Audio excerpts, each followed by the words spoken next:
Good evening and welcome to the Smith County Insider Candidate Forum, sponsored by the Wagner Building and Bass Funeral Home here at Smith County High School, here in the Smith County High School Auditorium. Tonight's event is hosted by the Smith County Insider, Smith County Chamber of Commerce, and the Smith County Journalism class. My name is J.R. Smith, and I am the teacher for that journalism class. And right beside me to my left is Ephraim Rodenbach. He is one of my students, and he will actually continue the event from here. So Ephraim, if you will, take it away. Okay. So welcome to everyone who could attend tonight. Thank you to all the candidates that will be participating in the forum tonight, and I appreciate everyone for coming. Early voting for the November 8th, 2022 election begins on October 19th and runs through November 3rd. Tonight, we have invited candidates from all parties to participate that will appear on a November 8th ballot. We are ready to begin. Each candidate will have up to 5 minutes to speak. Up first, for Carthage Alderman, will be Ms. Jessica Klaus.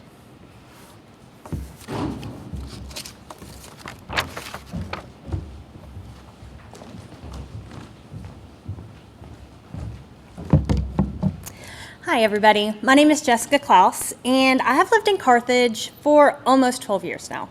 I'm also a teacher. I've been a teacher this is my 13th year in education. I did teach here at Smith County High School for 3 years, but I currently teach at Winfrey Bryant Middle School in Lebanon, Tennessee, where I teach 6th graders English. It's great. As I said, I've lived here for almost 12 years now, and I have seen the way Carthage is run. And I feel as if I have a lot that I can bring to the table in order to make it a lot better. For one thing, I have a lot of education. I am a doctor of education, so I have all of the degrees from English all the way to my doctorate. And because I have that, what that shows is that I am able to think things through. So when a problem comes across the desk, I can think things through because I have the ability to critically think everything. I also want to focus on some of the little people because I'm one of those little people. I'm not from Carthage. And so I want to focus on the little people who are not people who get their voices heard. I would love to have those voices heard just like mine. And I also think that my listening skills and my patience that I have from being a teacher is going to be a great asset. Instead of people talking over each other and saying things and not listening to each other, I can sit and listen. I can listen, I can think things through, I can go do the research and find out the answer, the best answer for us. That is going to help Carthage in every way possible because Carthage is a great city to live. I moved here from Memphis. Carthage is great from Memphis, trust me. And I want to help continue that. And so that's why I would appreciate your vote for the November election for Carthage City Alderman. Thank you.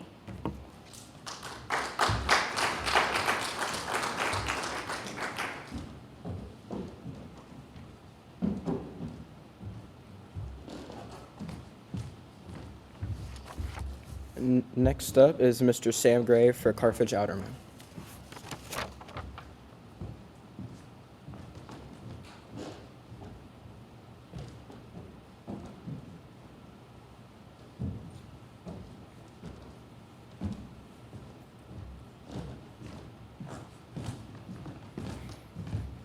Hello, I'm Sam Gray. I've been here about 35, 40 years. I'm in business for myself. I think I can do a whole lot for the city. I go to a lot of the meetings, most of the meetings, a lot more than some of the members do. But I appreciate your vote. I didn't come and knock on everybody's door. I know when I'm tired at night, I don't want somebody to come knocking on my door. And I figure they done seen enough people. So if you can vote for me, I'd appreciate it. Thank you.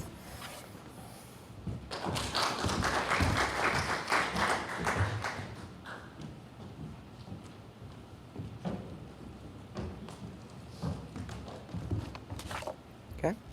Next up, we will have the Carthage Mayor. First up, we have Mr. Cole Ebel.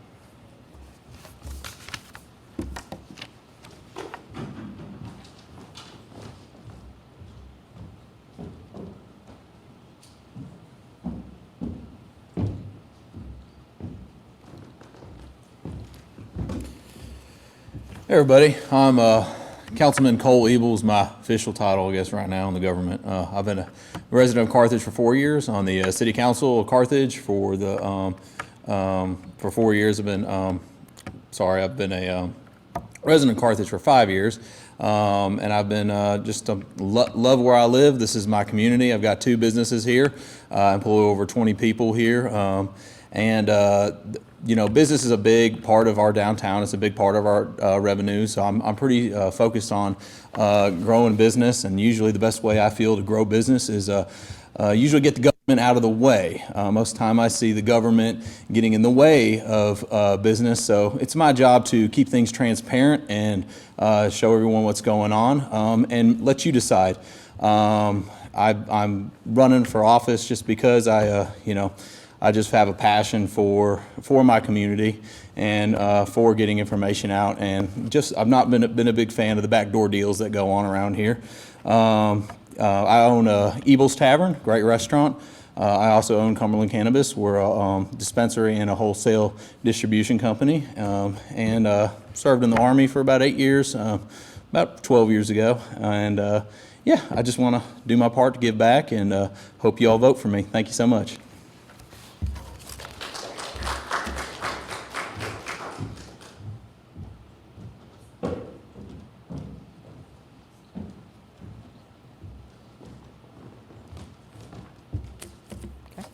Next up for Carthage Mayor is Mr. Steve Babcock.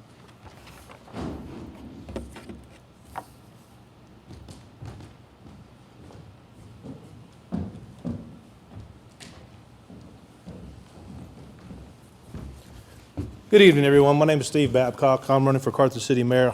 You've probably seen my signs. They say Steve Babcock. And the reason that is because if I didn't do that, my mom and my wife would be really angry with me because they're the only 2 that call me that. So on the ballot, it'll say Steve Babcock. The reason I'm running, I was elected to the city council about 2 years ago.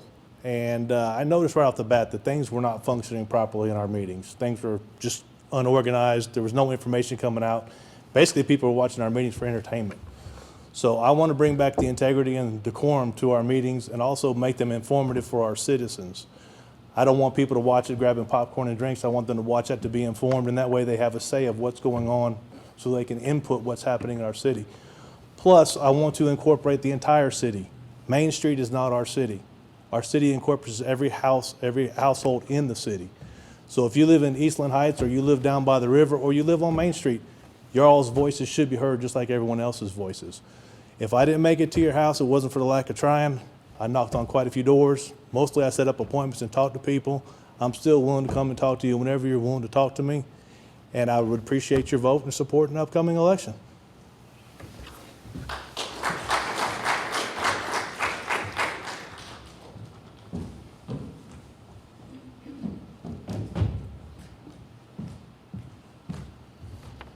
After we are finished with every candidate, we will go into questions for each of the Carthage Mayor candidates. Okay. So, for State Representative, we have Mr. Michael Hale.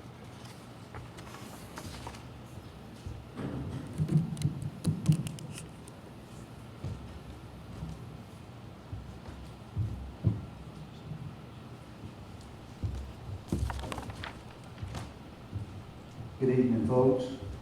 I am Michael Hale. I'm the Republican nominee for State Representative in the 40th District, which consists of DeKalb and Cannon and Smith and Jackson and a portion of Wilson counties.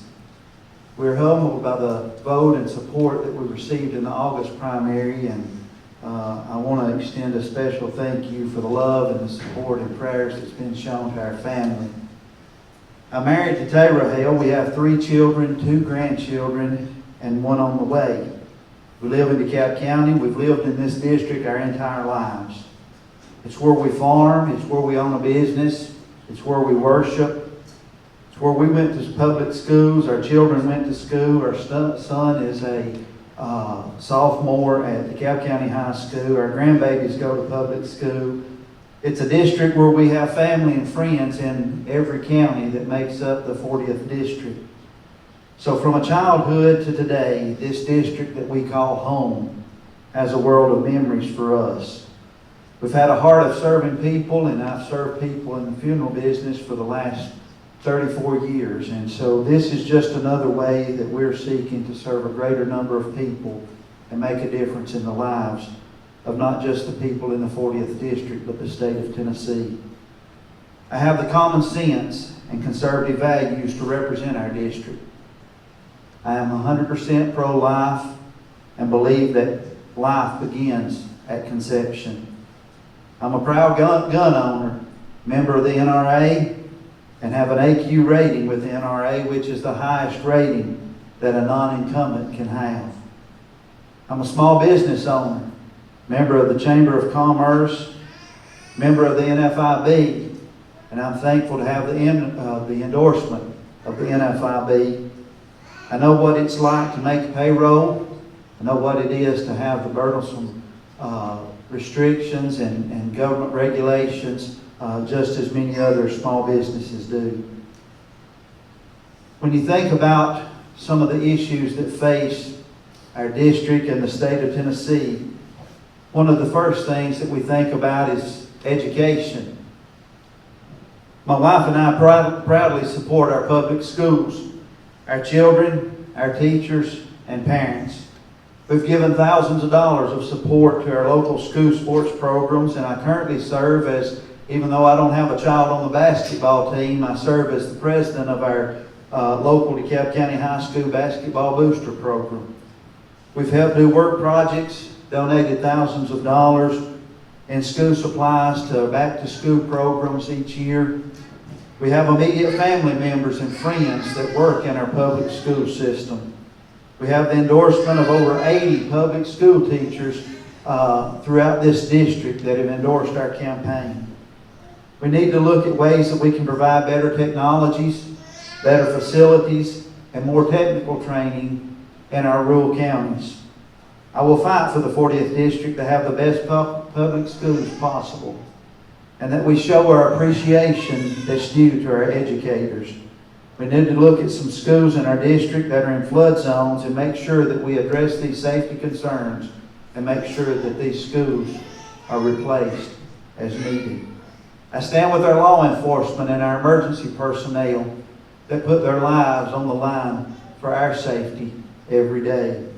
I will work with our leadership to make sure that we have better and safer roads and infrastructure so that we can attract more jobs and industry to our district. I promise you that a new exit 258 is coming for Smith County. The exit 254 bridge that the weight limit has recently been reduced on is going to be addressed. The state is aware of this, and it's a priority to be taken care of. These exits affect us in many ways. We're going to make sure that these, among many other road projects, are done to take care of our district. There are many infrastructure issues from Smith County to DeKalb County, Jackson County, Cannon County, that we're going to work on with state leadership to see that these needs get taken care of. Agriculture in this state is important. I see our congressman here, he is very involved with farming, and as we are. In our state, approximately $56.8 billion in output of agriculture as a result of the hard work of farmers in our state. And so we've got to do all we can to take care. I support our Ag Enhancement Program, and we'll work to see that our agriculture industry in Tennessee is thriving. With our current inflation rates that's impacting working families, our elderly on fixed incomes, I will help to work to cut taxes and put money back into the pockets of hardworking Tennesseans and our elderly and those people that are on fixed incomes. We need to be proactive when it comes to mental health and not wait on other people to take the leadership. We need to lead that as a state, and we need to take care of it on the front end instead of waiting to the back end to cut those costs, but also to get the help that those people need that are struggling mentally. I believe if we want strong communities, folks, we need strong families. I believe in the biblical marriage of one man and one woman. And I'm thankful for the endorsement of almost 20 pastors and ministers from our district that know where we stand in our faith and know that there's some things that we will not compromise on. Also, to have strong communities, we have to have strong leaders. I will be that leader that will be ready to go to work on day one. for the people of the 40th District. So if you care about our conservative values, our children, our elderly, better roads, infrastructure, fighting to keep Tennessee from becoming a sanctuary state, your rights as a gun owner, the rights of the unborn, mental health, public schools, small business, agriculture, our faith and biblical standards, and our families, I humbly ask for your vote and support in the November general election or during early voting that starts this Wednesday. Thank you, and may God bless you.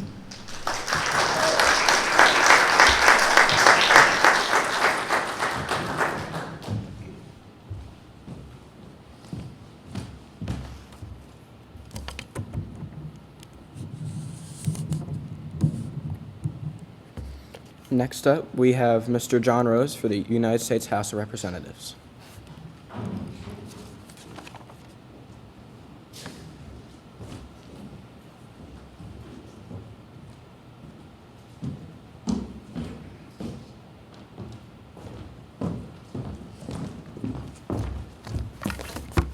Good evening. I'm John Rose, and it's been my great privilege for the last 3.5, almost 4 years, to represent the great people of the 6th District of Tennessee. I've been in this room many times over the years. Many of you know my brother-in-law, Steve Dow, who for many years was the band director here at Smith County High School and came to many performances held in this room. So it's good to be back here in Carthage, and particularly good to be back here in the auditorium at Smith County High School. I am a candidate for Congress in the 6th District on the November 8th ballot, and of course in early voting October 19th through November 3rd. I have served, as I said, for now in my second term, running for a third term to represent the 19 counties that comprise the 6th District of Tennessee. Those counties have changed a bit with redistricting following the 2020 census, but still 19 counties, part or all of 19 counties. I ran for Congress 4 years ago because I was concerned about the future that we're going to pass on to the next generation of Americans. I've been blessed with 2 young sons who are here with me tonight, Guy and Sam. They are the 9th generation of my family to live and farm here in Smith County. And so I'm very deeply concerned about the country that we're going to pass on to them. And that's what motivated me to run for Congress. We have a proud tradition in this country that each generation has passed the country on to the succeeding generation in better condition than their parents left it to us. I fear that our generation may let that streak lapse, and I find that unacceptable. And so I ran for Congress because I think we can make a difference. I think we can turn that around. As I stand before you tonight, however, in advance of the 2022 elections, I have some grim news to report. The last 2 years have not been positive in terms of improving the status of this country. As I stand here tonight, we know that this country faces soaring inflation. In September, that inflation rate was at 8.2%, the highest rate since I was myself a junior in high school. We have a massive problem with illegal immigration at our southern border. In just the last 2 years, almost 5 million people have passed across our southern border illegally. We have a problem with rising crime in this country that we must confront. A problem with crime that I believe has been created by the misplaced policies of leaders across this nation who have advocated, including our current president, for policies like defunding the police or lax approach to the enforcement of our laws. We have a problem with the international stature of this country that I fear places the future of our nation in jeopardy by exposing us to risk from foreign dictatorships and despots. And we've seen this happen because of a feckless leadership from the current president. And everyone knows that we have seen an intrusion by government into our individual private affairs and lives. All of these crises we must address, and we must address them by ending the one-party rule in Washington that has led us down this path. the runaway government spending that has helped to foster the inflation that we're now experiencing, the runaway government regulation and interference in business that has reduced the competitiveness of our businesses across this nation and reduced the availability not only of energy that's led directly to rising gas prices at the pump, but have made us dependent increasingly on foreign nations to supply our goods. If Republicans are able to take the majority in the House in the coming elections, including hopefully me being successful at gaining re-election here in the 6th District of Tennessee, we have a commitment that we're going to make to America, a commitment that we hope will turn this situation around. And I want to talk just briefly in closing about that commitment to America. That commitment is that we need an economy that's strong. And so if Republicans gain control of the Congress, we will work to curb the wasteful spending that has led to the runaway inflation that we have seen. We will work to implement pro-growth tax and regulatory policies that unleash the entrepreneurial spirit of America so that we can supply the goods and services and the energy that we need to be strong as a country. We're going to produce energy at home, the energy that lies right under our feet, instead of depending on dictators from around the world to supply this nation with energy. And we're going to strengthen our supply chains here at home and confront China as they seek to gain power around the world. The second plank of that commitment to America is to secure a nation that's safe for Americans. We're going to do that by securing our border, ending catch and release for those who enter this country illegally, by supporting our law enforcement officers and demanding that our district attorneys and United States attorneys enforce the laws that are on the books, and by defending this nation from threats foreign and domestic. And thirdly, we're going to create a future that's built on freedom, a future where parents have the first and foremost say in their children's education, where we defend fairness in public education by making sure that women have a fair chance to compete in women's athletics that are not polluted by the woke culture that we see descending across America and that the current administration has been mandating and advancing. We're going to restore competition in healthcare so that you have choices when you make decisions about your own healthcare and ensure that there's competition to keep prices down. And we're going to confront big tech to make sure that you have a fair and equal chance to voice your views in that very important arena these days for expressing our First Amendment rights. Finally, we're going to make sure that we have a government that's accountable by ensuring that our constitutional freedoms are upheld, the right to free speech, the right to keep and bear arms, the right to worship the God of your choice, practice the religion that you choose to practice, and defending you from the unreasonable overreaches of a tyrannical government. We're going to make sure that the justice system is held accountable, that our law enforcement agencies are held to account for the decisions they make and the interference that they engage in our elections and in other ways. And we're going to make sure that we have free and fair elections. I ask for your vote on November 8th and in early voting, and I look forward to the opportunity to continue to represent the great people of the 6th District of Tennessee. Thank you for letting me be here tonight.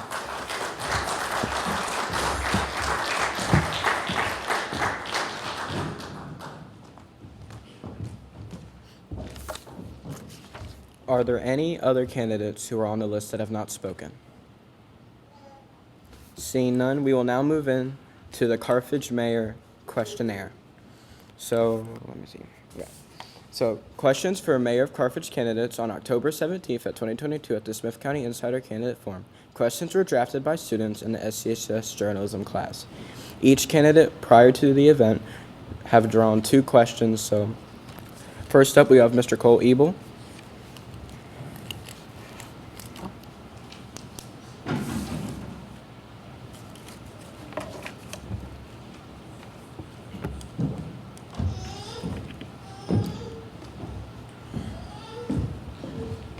You want me to answer these in order? Answer one. I'll announce the question, then you'll answer.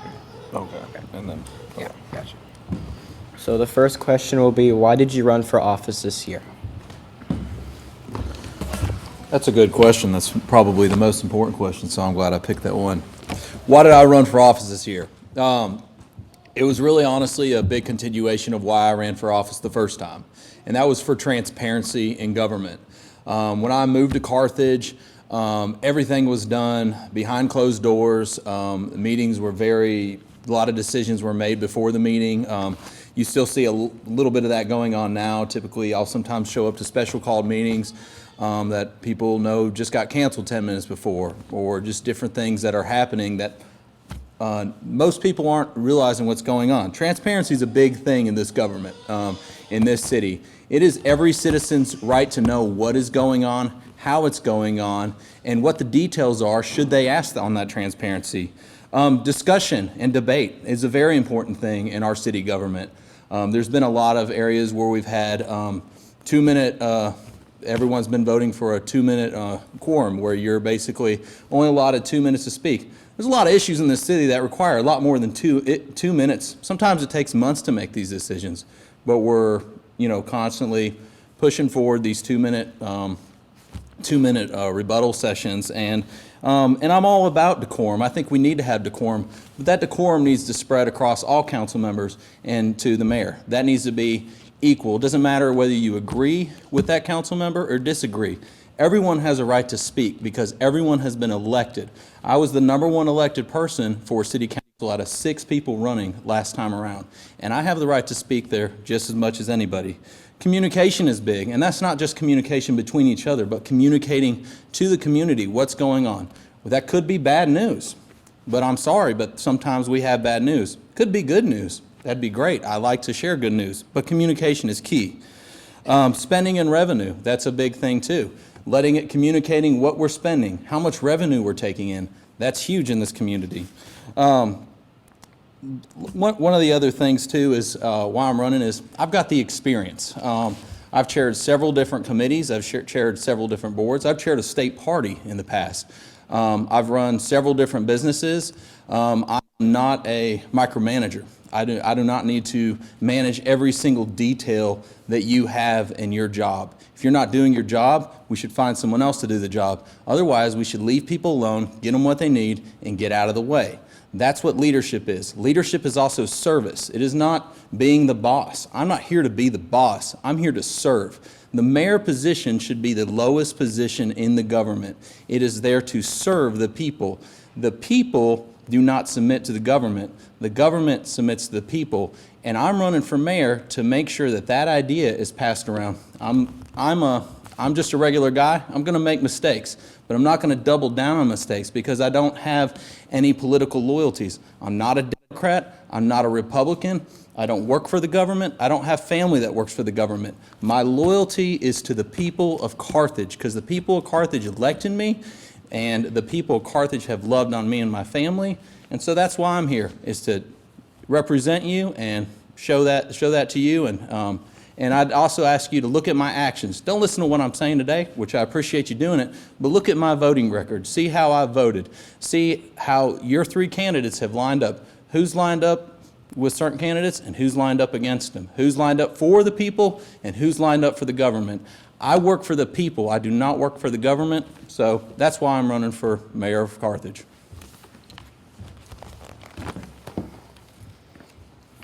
Next question will be, how will lowering/raising taxes affect the people of Carthage? That was the second best question to pick too, so I'm really glad I picked that one too.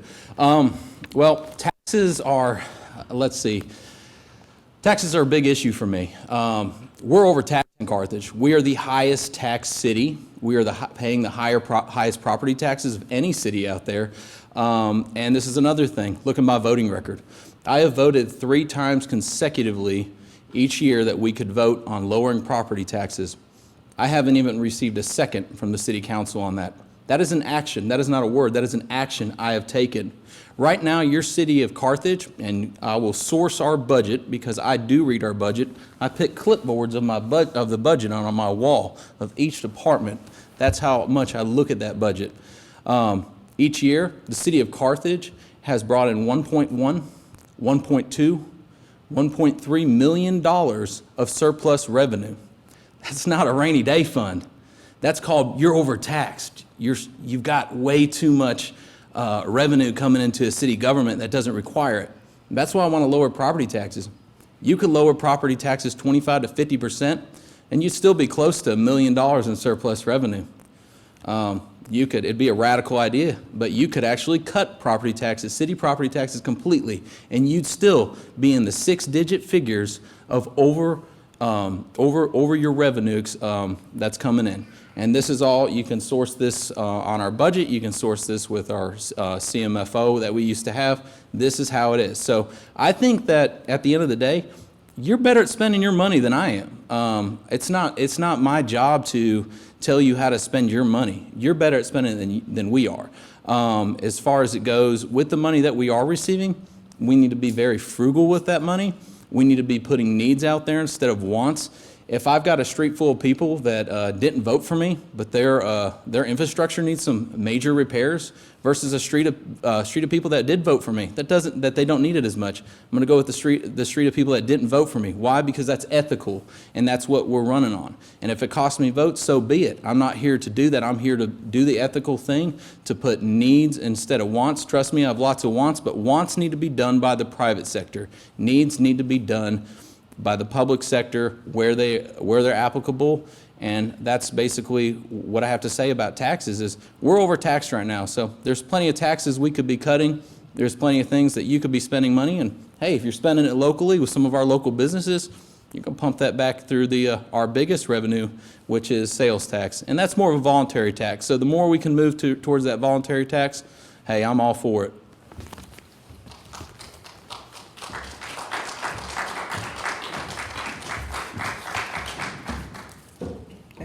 Next up, we will have Mr. Steve Babcock.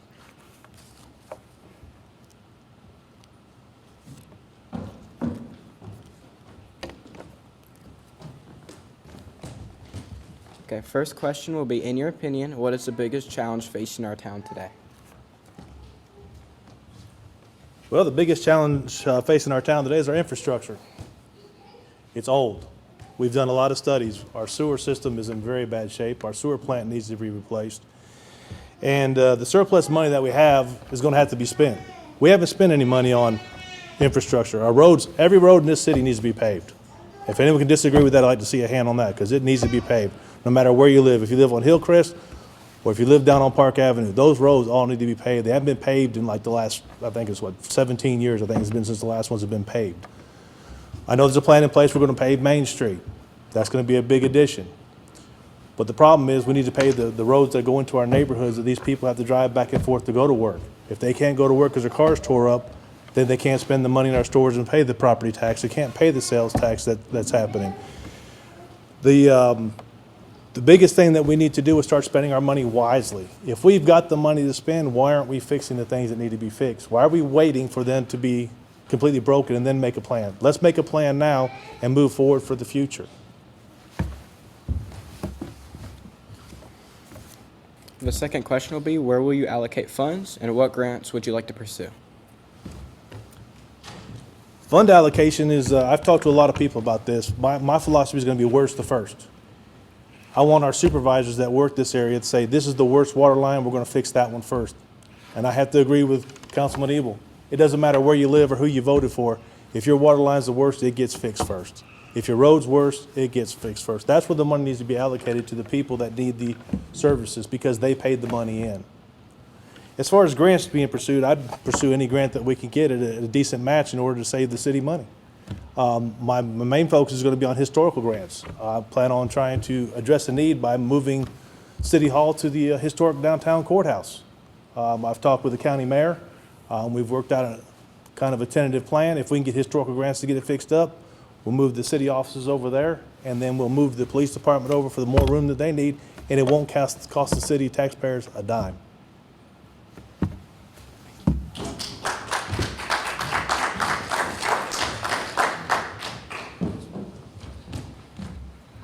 Let's give all the candidates one more big round of applause. And Mr. Ephraim Rodenbach here, one more round of applause as well. Again, he did a fantastic job tonight. And also props to the journalism class as well. Again, it was those students that came up with those questions, that came up with all 10 questions that were offered, that those candidates pulled from and picked from. So just huge props and huge thanks to them as well. Again, as a reminder, every single candidate had the opportunity to be here tonight, but again, you had to be here in person in order to participate. So we thank you for being here tonight and doing that. Again, this is the Smith County Insider Candidate Forum, sponsored by the Wagner Building and Bass Funeral Home. It was hosted by Smith County Insider, Smith County Chamber of Commerce, and the Smith County High School journalism class. Don't forget, early voting for the November 8th, 2022 election begins on October 19th and runs through November 3rd. And with that, we'd also like to thank the Smith County Board of Education, the Smith County High School, Mr. Apple, for allowing us to be here tonight. My name is J.R. Smith, and before we go, shameless plug, we have a show coming up. I'm also our director for the theater program, The Legend of Sleepy Hollow, Halloween weekend. We want you to come buy tickets and support that program. With that, thank you so much for watching, and go vote.